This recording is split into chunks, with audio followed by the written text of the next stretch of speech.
आज हम बात करने वाले हैं उन भाइयों के बारे में जिनकी शादी होने वाली है, शादी नज़दीक है, 1 महीना रह गया है या फिर 2 महीने रह गए हैं या फिर 3 महीने रह गए हैं। इतना टाइम है उनके पास और उनको ये बहुत सारी दिक्कतें हैं। उनके पेनिस में तनाव नहीं आता, मतलब लिंग में तनाव सही से नहीं आता, या फिर ढीला सा रहता है, या फिर उनका सेक्स टाइम स्टेमिना कम है, या फिर वीर्य पानी की तरह पतला है। इसके बारे में सोचते ही डर लगता है। इन सब दिक्कतों में इस दवा का, इस उपाय का आप यूज करोगे, इससे आपको फ़ायदा मिलने वाला है, आपका प्रॉब्लम ठीक होने वाला है। तो फिर चलिए बात करते हैं इसके बारे में। इसे बताने से पहले मैं आपको परहेज बता दूं, जो कि बहुत ज़्यादा ज़रूरी है। नुस्खा देख लेते हैं, परहेजों पर ध्यान नहीं देते हैं तो उतना ज़्यादा फायदा नहीं मिल पाता। सबसे पहले बात करेंगे गलत आदत की। बहुत सारे भाइयों को हस्तमैथुन की आदत होती है। अब उनकी शादी होने वाली है, सभी आदतें आपको बंद कर देनी है। अब बात करते हैं खाने पीने के परहेजों के बारे में। देखिए, बाहर का खाना, तली भुनी चीज़ें, मसाले, इस तरह की चीज़ें आपको बिल्कुल बंद कर देनी। दूसरा, आपको गर्म चीज़ों का परहेज करना है।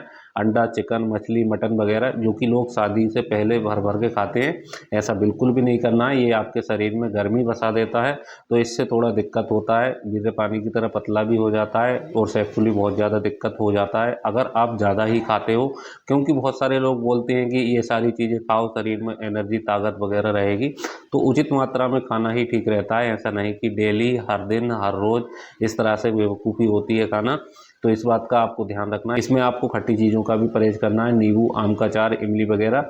और जो कोई भाई नशीली चीज़ों का यूज करते हों, सेवन करते हों, वो सारी चीज़ें बिल्कुल ही बंद कर देनी है। थोड़ा दिनचर्या में सुधार कीजिए। सुबह में जल्दी उठना, एक्सरसाइज, रनिंग वगैरह। अगर आपसे रनिंग वगैरह, एक्सरसाइज वगैरह नहीं होती है या फिर टाइम नहीं रहता है, तो 20 से 25 मिनट कम से कम तेज चलना, पैदल चलना, इस तरह से आपको करना होगा। रेगुलर आप करेंगे, इस उपाय को आप सेवन करेंगे तो आपका प्रॉब्लम में बहुत ज़्यादा सुधार होगा। धीरे धीरे प्रॉब्लम भी आपका ठीक होने वाला है।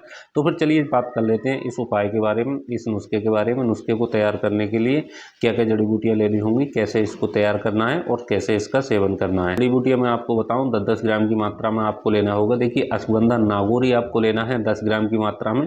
सफ़ेद मूसली आपको लेनी है 10 ग्राम की मात्रा में। काली मूसली आपको लेनी है 10 ग्राम की मात्रा में। छोटा गोखरू आपको लेना है 10 ग्राम की मात्रा में। बड़ा गोखरू आपको लेना है 10 ग्राम की मात्रा में। शुद्ध शिलाजीत आपको लेना है 10 ग्राम की मात्रा में। शुद्ध कुचला आपको लेना है 10 ग्राम की मात्रा में। शुद्ध कोंच बीज आपको लेना है 10 ग्राम की मात्रा में। करकरा आपको लेना है 10 ग्राम की मात्रा में। इंडियन वाला करकरा ही आप ले लीजिए, कोई दिक्कत नहीं है। ईरानी नहीं मिल पाता है तो रेगा माही आपको लेनी होगी 5 ग्राम की मात्रा में। कीड़ा जड़ी आपको लेनी होगी 5 ग्राम की मात्रा में। सालम पंजा आपको लेना होगा 5 ग्राम की मात्रा में। सालम मिश्री आपको लेनी होगी 5 ग्राम की मात्रा में। विधारा कंद आपको लेना होगा 10 ग्राम की मात्रा में। कुलंजन की जड़ आपको लेनी होगी 10 ग्राम की मात्रा में। हड़ागिरी आपको लेनी होगी 10 ग्राम की मात्रा में। ये सारी चीज़ें आपको ओरिजिनल ही लेनी है। ओरिजिनल लेकर इनको अलग अलग कूट पीसकर बारीक पाउडर इनका अच्छे से तैयार कर लेना है। ये बारीक पाउडर अच्छे से तैयार हो जाए, इसको शीशे के बर्तन में भरकर रख लेना है।